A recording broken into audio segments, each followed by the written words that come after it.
The main suspect in the 2005 disappearance of Natalee Holloway is in court today in Alabama, where he is facing fraud charges.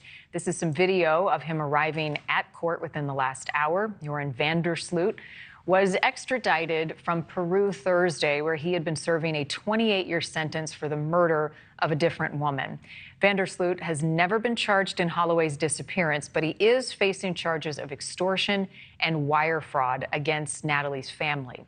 She disappeared in Aruba during a high school senior trip, and she has not been seen since. Her body has never been recovered.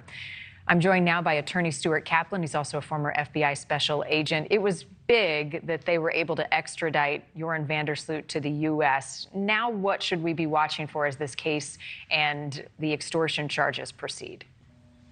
Good morning, Marni. Well, first, today, the government has already filed its intention to seek pretrial detention. That is because the government's going to be able to show that Sloot is a danger to the community by his prior conviction, that being for the homicide in Peru, also for the fact that he has been a suspect in the Natalee Holloway murder in Aruba.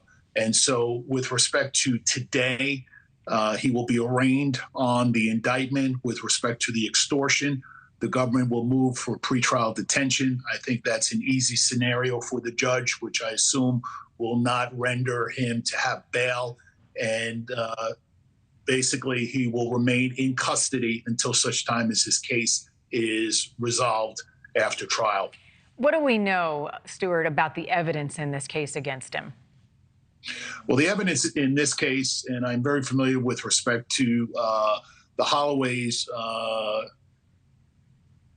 efforts with law enforcement in connection with them seeking information. Look, Natalee Holloway's mom and dad and family, all they wanted, quite frankly, was to bring Natalee home so that they could properly honor her and do what was the right thing.